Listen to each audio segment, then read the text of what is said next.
함께 읽을 하나님의 말씀 시편 133편 1절에서 3절까지입니다. 보라, 형제가 연합하여 동거함이 어찌 그리 선하고 아름다운고. 머리에 있는 보배로운 기름이 수염 곧 아론의 수염 흘러서 그의 옷깃까지 내림 같고, 헐몬의 이슬이 시온의 산들에 내림 같도다. 거기서 여호와께서 복을 명령하셨나니 곧 영생이로다. 아멘. 오늘 귀한 주일에 전할 하나님 말씀 제목은 세상에서 가장 좋은 일입니다. 여러분 지금까지 살아오면서 생각할 때 세상에서 가장 좋은 일, 이야, 이런 일도 있나? 할 수 있는 일이 뭐라고 생각을 하십니까? 우리의 생각은 어떻든지 간에 오늘은 다윗이 말하는 세상에서 가장 좋았던 일, 세상에서 가장 신났던 일에 관해서 함께 살펴보기를 원합니다. 다윗이 누굽니까? 성경에 나오는 인물 가운데 가장 행복한 사람이 아닌가 그렇게 생각하는데 여러분은 어떻게 생각하세요? 사무엘하 23장에 보면 다윗이 얼마나 행복한 사람이었는지를 알게 됩니다. 다윗이 죽기 전에 마지막 남긴 말이 시로 나와 있습니다. 무슨 내용이 들어있을까요? 보통 사람도 죽음의 자리에서 하는 말은 누구에게도 귀담아 들어야 되는 너무나 중요한 말이잖아요. 그의 일생을 마무리하는 그런 말이 되지 않습니까? 심지어는 사형수에게도 세상 떠나기 전에 남길 말이 없느냐 묻잖아요. 세상에서 가장 행복한 사람 다윗이 남긴 말이 무엇이었을까? 대체로 사람들은 죽는 자리에 이르게 되면 좋았던 일보다는 후회스러운 일들이 머리에 떠오른다 그렇게 말합니다. 그때 내가 그러지 말았어야 하는데 그때 내가 왜 그랬을까? 그렇다면 세상에서 가장 행복했던 사람 다윗이 남긴 말에는 후회가 있었을까요? 놀랍게도 그의 말에는 후회가 하나도 없습니다. 아쉬워하는 회환과는 반대로 자신은 자신의 소원을 다 이루었다고, 하나님께서 자신의 소원을 다 이루어 주셨다고, 자신은 모든 일에 승리했다고, 성공했다고 이렇게 말하고 있습니다. 사무엘하 23장 5절, 내 집이 하나님 앞에서 이 같지 아니하냐? 하나님이 만사에 구비하고 견고하게 하셨으니 나의 모든 구원과 나의 모든 소원을 어찌 이루어주지 않으시겠느냐? 그리고 자신의 삶을 또 이렇게 말하고 있습니다. 내가 어떤 삶을 살았느냐? 1절에 이새의 아들 다윗이 말하며 높이 세워진 자, 야곱의 하나님께로부터 기름 부음을 받은 자, 언제나 즐거움이 있는 자, 이스라엘의 노래 잘하는 자가 말한다. 다윗은 출신이 그리 자랑할 게 있는 사람은 아니었습니다. 베들레헴 시골 유지의 집에서 태어났습니다. 시골 유지라 해봐야 왕이나 혹은 왕궁에 있는 귀족에 비하면 보잘것없지요. 다윗 자신도 자신의 처지에 관해서 이렇게 말하면서 인정합니다. 사무엘상 18장 23절에 다윗이 이르되 왕의 사위가 되는 것을 너희는 작은 일로 보느냐? 나는 가난하고 천한 사람이라. 게다가 집안에서도 인정받지 못하던 막내였지 않습니까? 이런 다윗이 높이 올림을 받아 왕이 됐습니다. 하나님의 메시아가 되었습니다. 메시아가 누굽니까? 남을 구하고 나라를 구하는 구원자잖아요. 더욱이 자신의 일생을 살면서 언제나 즐거움이 있었던 사람이라고, 기쁨의 사람이라고, 기쁨에 넘치다 못해서 이스라엘 국민 시인, 국민 가수가 됐다고.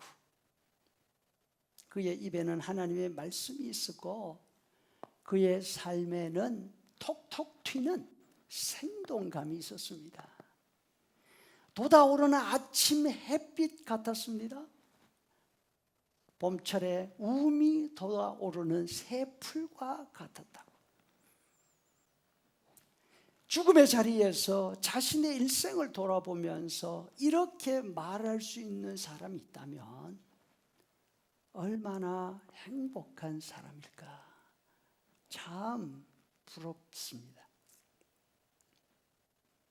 이런 삶을 산 다윗이 내 삶 가운데 특별하게 이것이 가장 좋았다고, 특별하게 이것이 가장 신나는 일이었다고 이렇게 말하고 있어요. 뭐가 그렇게 신나고 뭐가 그렇게 좋았을까요? 인생 최고 승리의 순간이었을까요? 다윗의 삶에 있어서 승리의 순간을 꼽으라고 한다면 두 개를 말할 수 있을 것 같아요. 첫째는 골리앗의 목을 벤 그 순간이잖아요. 두 번째로는 이스라엘 두 지파 대표들이 와서 자기 머리에 기름을 부으면서 당신이 우리 왕이 되어달라고 그렇게 말할 때 얼마나 좋았을까요? 그러나 자신의 인생에 있어서 최고의 순간, 이 순간을 자신은 가장 좋은 일이라고 말하지 않습니다. 다윗이 말하는 세상 살면서 가장 좋은 일은 시편 133편 이 짧은 시에 나와 있습니다. 다윗의 노래죠. 1절 보라 형제가 연합하여 동거함이 어찌 그리 선하고 아름다운고. 거기에 여호와께서 복을 두셨다. 그 복이 뭡니까? 생명, 죽지 않고 사는 길. 하나님이 영원토록 그 복을 거기에 두셨다고.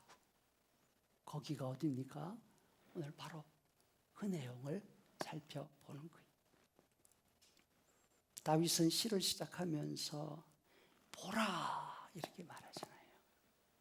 1절에 보라 형제가 연합하여 동거함이 어찌 그리 선하고 아름다운고. 1절은 우리가 아주 익숙하게 알고 또 노래도 나와 있는 그런 구절이지만 내 경우에 보니까 아무리 읽어봐도 감동이 별로 없어요. 그런데 이 내용을 식감을 살려서 다시 한번 번역한다면 이렇게 할 수 있어요. 보라, 얼마나 좋은지, 얼마나 신나는 일인지. 한 곳에 머물러 산다는 게, 형제가 있다는 게, 마음이 묶어져서 더불어 살 수 있다는 게. 아멘. 보라, 집중하라는 거잖아요.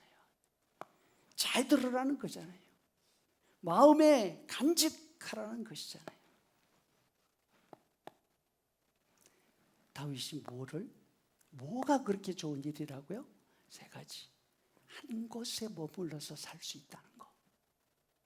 저도 이사 지겹도록 해봤어요.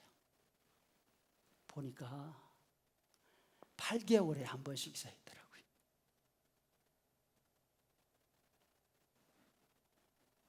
여러분 다 실감하시죠? 한 곳에 머물러 있는 거. 곁에 사람이 있다는 거. 세 번째는 더불어 한 마음으로 살 수 있다는 것. 다윗은 이 세 가지를 그가 살아오는 동안에 가장 좋은 일이라고 말하고 있는 거죠. 다윗은 이 세 가지를 한 곳에 머물러 사는 거, 곁에 사람이 있는 거, 그리고 그 사람들의 마음이 하나로 묶어지는 거, 이렇게 말하면서 한 단계 한 단계 기쁨의 단계도 올려놓고 있는 거예요.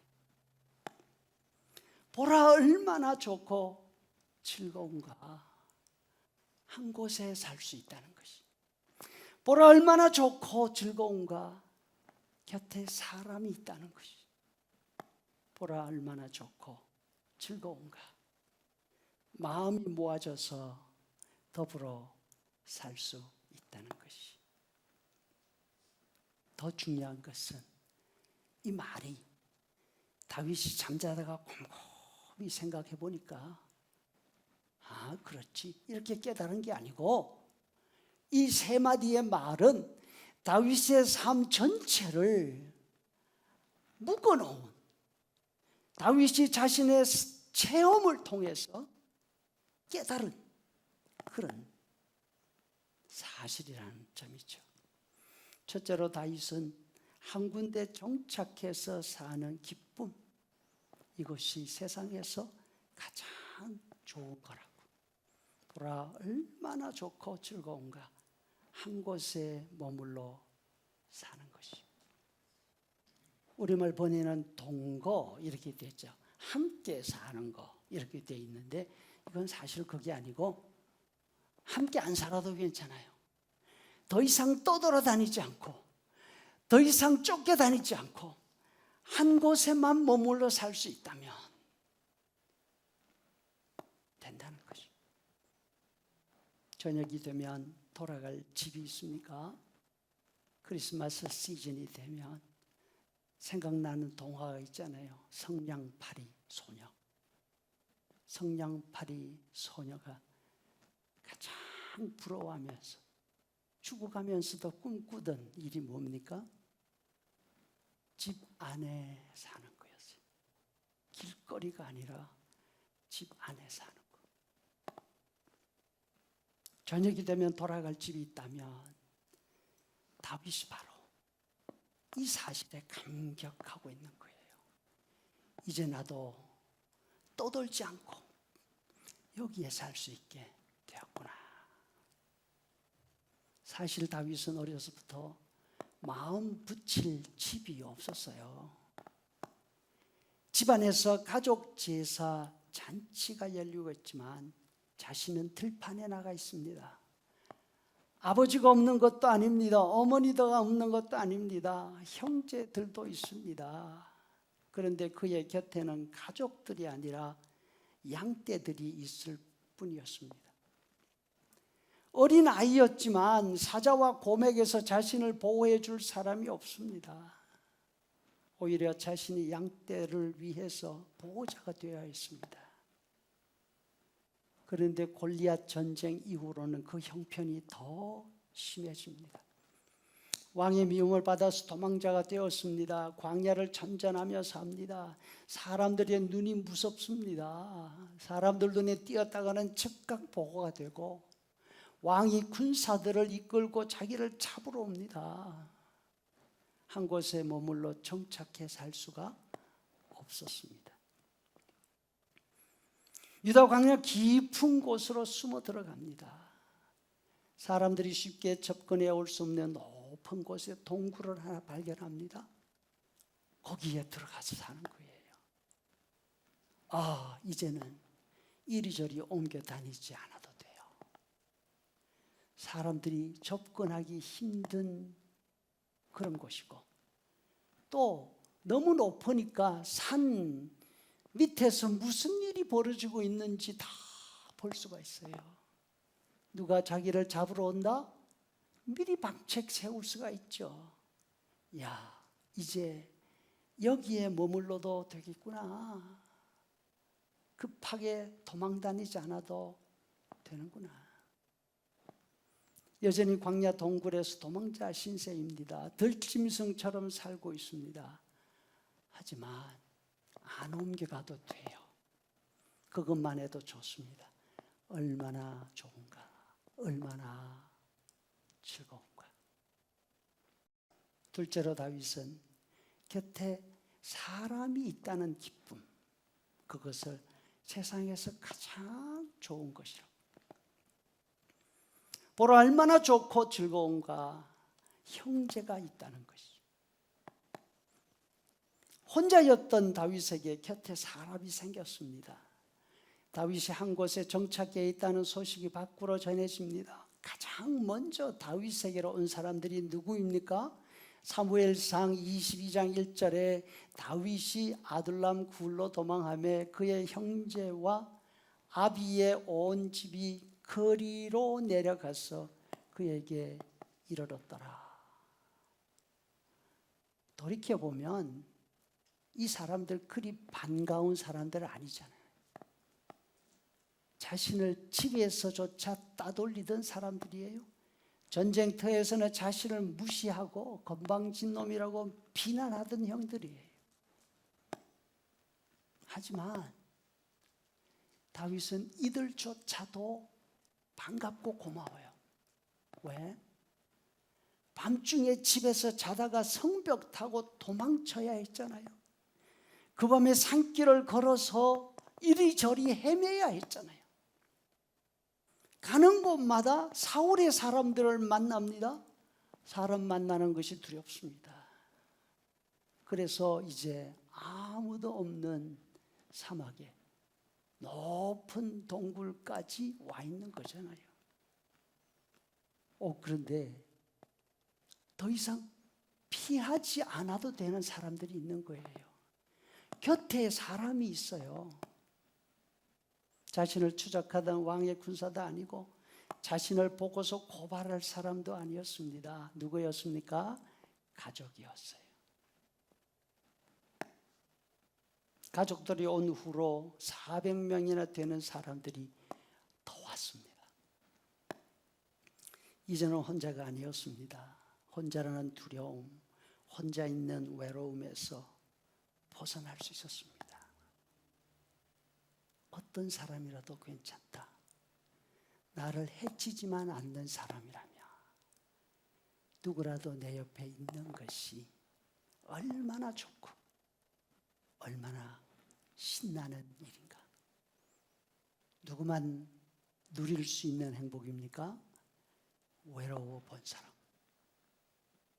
사람으로 인해서 두려워서 사람을 피하던 그 아픔이 있는 사람, 그 사람이라면 다윗의 이 말을 이해할 수 있죠. 지금 옆에 다른 사람이 있어서 영 불편합니까? 맞는 게 한 구석도 없습니까? 그렇다 하더라도 다윗은 뭐라 그럽니까? 그게 너무 좋다고, 너무 신나는 일이라고.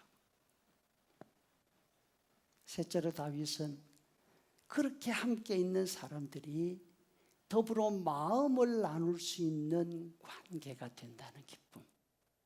그것이 세상에서 가장 좋은 일이라고. 보라 얼마나 좋고 얼마나 즐거운가. 마음이 모아져 더불어 산다는 것. 다윗에게 모여든 사람들은 그리 쓸모 있는 사람들이 아니었지 않습니까? 부모와 형제들도 마찬가지였습니다. 다윗의 가족이라는 이유로 사울 왕의 감시하에 있었습니다. 저 인간 다윗만 없었다면 내가 이 고생 안 해도 되는데, 저 막내 때문에 그 마음이 가슴에 맺혀 있는 사람들이잖아요. 그런데 다윗에게 왔을 때 다윗을 향해서 고운 마음이 있었을까요? 그럴 리가 없지요. 나름 잘 살고 있었는데 막내 하나 잘못 두는 바람에 졸지에 가진 것 다 뺏기고 도망자 신세가 되고 말았습니다. 하는 수 없이 다윗이 있는 곳으로 왔지만 다윗을 향한 원망과 불평, 불만 적지 않았을 거예요. 뿐만 아니라 이 형제들, 가족들뿐 아니라 사무엘상 22장 2절에 보니까 환난당한 모든 자와 빚진 모든 자와 마음이 원통한 자가 다 그에게로 모였고 그와 함께 한 자가 400명가량이라. 제 경험상 이런 사람은 하나만 있어도, 옆에 하나만 있어도 골칫덩어리예요. 입만 열면 불평, 입만 열면 원망, 입만 열면 다, 그거 어떻게 감당해요? 근데 몇백 명? 400명. 어떻게 감당했을까요? 그 분위기 상상되잖아요. 그런데 기적이 일어납니다. 시간이 지나면서 이 사람들의 마음이 다윗에게로 모입니다. 불평분자들이 군대가 됩니다. 블레셋 사람들이 그일라라고 하는 마을에 와서 이스라엘 사람들이 추수한 곡식을 빼앗아 가려고 한다는 소식이 들렸습니다. 다윗이 이야기합니다. 가서 도와주자.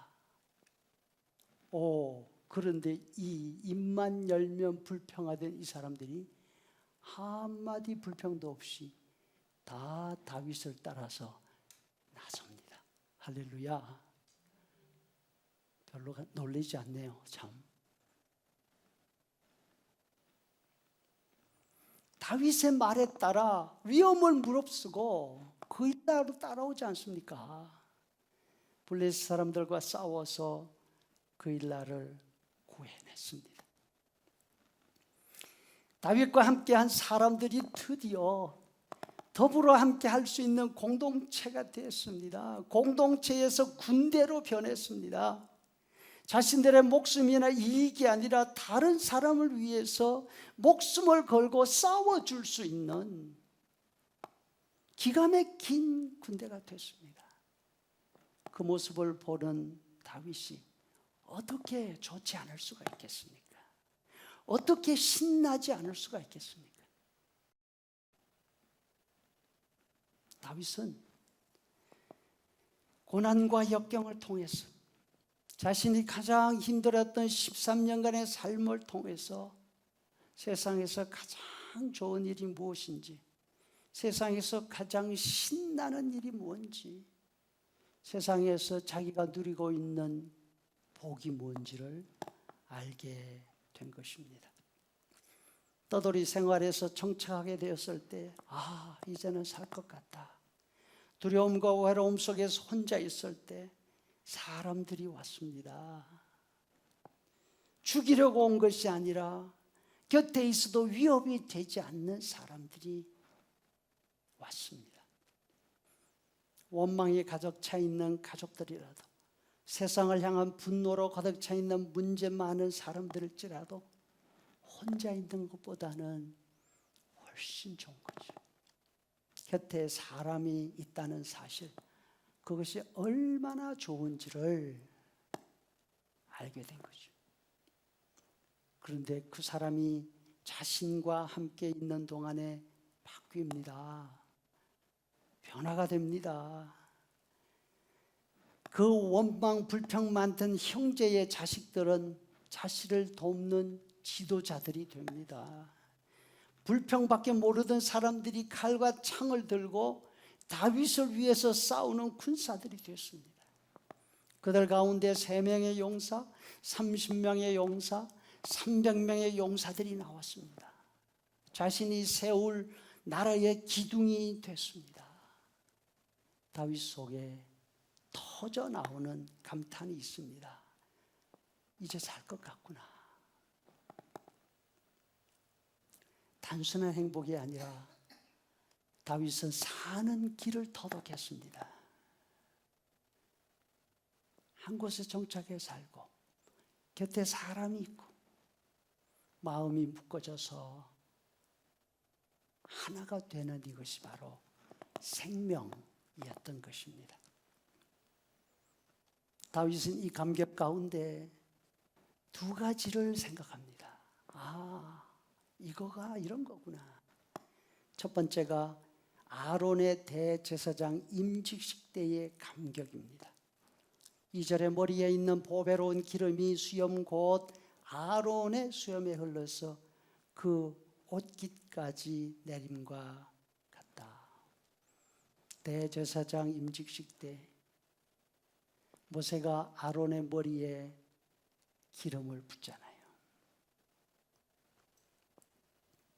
그 기름이 머리카락을 타고 83세 노인 아론의 흰 수염을 타고 그가 입고 있는 대제사장 옷에 촉촉히 젖어들고 옷자락까지 내려가더니만 아론의 발까지 적십니다.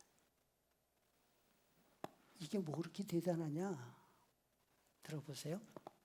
이스라엘 백성들은 400년 노예 생활을 했잖아요. 이제 해방됐잖아요. 해방되었지만 그 근성, 그 자세는 여전히 노예였습니다. 호렙산 밑에서 텐트를 치고 모여 있습니다.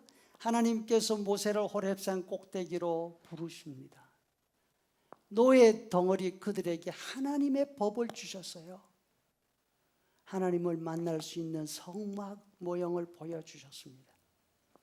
모세가 하나님의 법을 선포하고 성막을 세우고 그 성막에서 이스라엘을 대표해서 하나님을 섬기고 또한 하나님을 대리해서 이스라엘을 다스릴 아론을 세우시는 거죠. 지금 노예였던 사람이 나라, 그것도 하나님의 나라로 조직이 됐어요. 아론은 그 대리인이에요. 거룩한 기름이 머리에서 흘러내립니다. 머리카락을 다 적십니다. 무슨 뜻입니까? 이제 이스라엘 더 이상 노예가 아닙니다. 왕이 있고 법이 있습니다. 왕의 대리자가 기름 부음을 받았습니다. 얼마나 오랫동안 고대하고 얼마나 오랫동안 기다렸던 장면입니까? 엄숙한 것은 둘째고 감격이 넘쳤을 것입니다. 이제 우리는 어느 누구의 종이 아니야. 어엿한 나라, 하나님의 나라야. 이제는 어느 누구의 압제나 폭력에 시달리지 않을 거야. 더 이상 우리를 붙잡아서 노예로 부릴 사람들은 이 세상에 없어. 이것을 우리나라 역사와 비교해 본다면 아마도 200년 전 우리 조상들이 3.1절에 독립선언문을 외치면서 우리는 독립국가야 했던 그 감격이 아니었을까. 8.15 광복 때 태극기를 흔들면서 우리는 자유야 했던 그 감격이 아니었을까. 다음으로 다윗은 또 생각합니다. 3절에 헤르몬의 이슬이 시온의 산들에 내림 같도다. 다윗은 물의 중요성을 아주 어릴 때부터 깨달았습니다. 이 말은 다윗이 어릴 때 자기 추억에서 나온 것 같아요. 베들레헴 산지에서 양을 쳤습니다. 아침에 자고 일어나면 아침마다 이슬이 촉촉히 내립니다. 메마른 대저리를 적시고 수목에 생기가 돕니다. 잠에서 깨어난 짐승들이 그 풀을 뜯어먹습니다. 다윗은 아침마다 코끝으로 느껴지는 이슬 냄새에서 생명의 냄새를 맡았던 거죠. 언제 이런 감격을 느꼈습니까? 더 이상 혼자 있게 되지 않았을 때, 더 이상 갈등과 경쟁에서 시달리지 않고 한 마음으로 하나님의 군대처럼 되었을 때. 그런데 이제 세월이 흘렀습니다. 다윗이 왕이 되었습니다. 자신의 주변에서 일어나고 있는 일들을 보고 있습니다. 왕 주변에서 일어나는 일이 뭘까요? 권력 투쟁이죠. 죽이고 죽는 그 사륙의 현장에서 다윗은 진정으로 사는 길, 생명의 길이 어디 있는지를 다시 생각하는 거예요. 왕이 된 자신 주변의 일들은 권력을 향한 경쟁과 암투뿐입니다. 자신의 오른팔과 같이 40년을 자기와 함께 있었던 요압조차도 손에 피 묻히는 일을 주저하지 않습니다. 자신의 이익, 자신의 지위에 위협이 된다고 생각하면 가차없이 죽여버립니다. 심지어는 자식들까지 왕의 자리를 두고서 다투고 심지어는 아버지인 자신을 향해서 칼을 겨눕니다. 신하들이건 자식들이건 자신들이 살아남는 길이 뭐냐? 다른 사람을 죽이는 길이라고. 내가 이기는 길이라고. 그래서 자신이 살기 위해서 남을 해칩니다. 남을 해쳐서라도 싸워서 이기는 것. 투쟁에서 승리하는 것이 바로 사는 유일한 길이라고 믿고 있는 거예요. 그래서 다윗이 이렇게 말하는 것입니다. 보라, 사는 길은 싸워서 이겨내 있는 것이 아니야. 하나님이 주시는 복, 생명, 하나님이 주시는 복, 사는 길은 혼자서 우뚝 서서 꼭대기에서 사는 그것이 아니라 서로 형제가 되고 더불어 마음을 모아서 하나님을 섬기고 사는 것, 거기에 사는 길이 있다는 거죠. 아멘. 3절 하반절, 거기서 여호와께서 복을 명령하셨나니 곧 영생이로다. 이 말을 다른 말로 표현하면 거기에 여호와께서 복, 다시 말해서 사는 길을 마련해 두셨다. 함께 살고 마음을 함께 모으는 곳에 사는 길이 있습니다. 이것이 하나님이 세워놓으신 변함없는 영원한 원칙입니다. 창세기 2장 18절, 여호와 하나님이 이르시되 사람이 혼자 사는 것이 좋지 아니하니라. 하나님은 처음부터 더불어 사는 법칙을 정해 놓으셨습니다. 왜냐하면 하나님께서 혼자 계시는 분이 아니기 때문에. 우리가 믿는 성경의 하나님은 삼위일체 하나님이십니다. 아버지와 아들과 성령께서 영원토록 함께 계시고 영원토록 영광을 나누어 가지시고 함께 일하시고 계시는 분이기 때문입니다.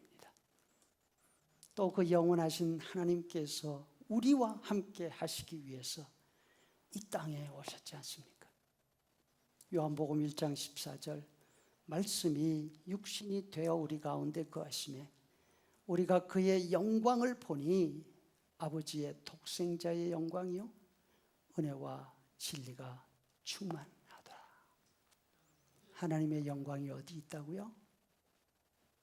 그 크고 높으신 하나님께서 죄인인 우리들과 함께 텐트 치고 거하시는 그곳에 하나님의 영광이 나타납니다. 우리가 진정으로 하나님의 백성이고 우리가 진정으로 하나님을 믿는 예수님을 믿는 사람이라는 것을 어떻게 드러낼 수 있습니까? 더불어 마음을 모으면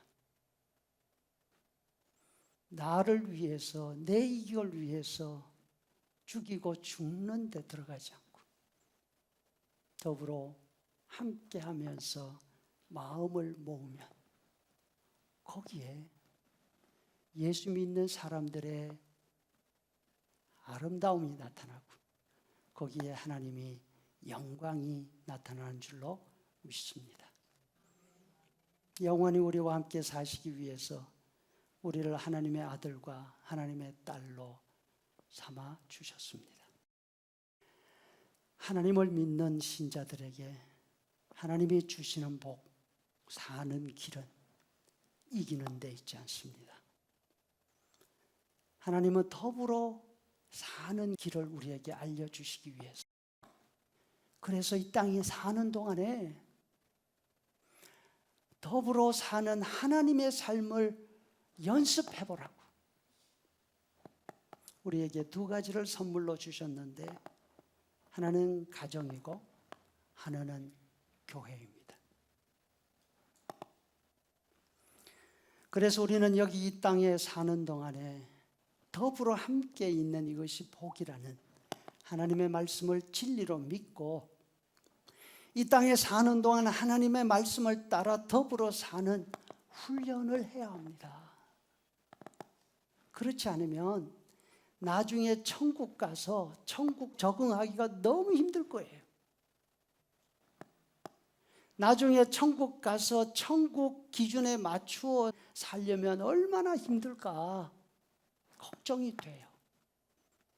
이제부터라도 서로 다른 면이 많이 있더라도 마음을 모으고 더불어 사는 훈련을 통해서 하나님과 함께 영원히 살아갈 천국을 준비해야 되지 않겠습니까? 천국은 혼자 살려고 하는 사람들은 천국에 들어간다 하더라도 못 견뎌요. 견딜 수가 없어요. 거기는 그렇게 사는 데가 아니기 때문에. 귀한 여러분들, 그래서 가정이 천국인 거예요. 솜털같이 부드러워서 천국이 아니고 그래서 교회가 천국인 거예요.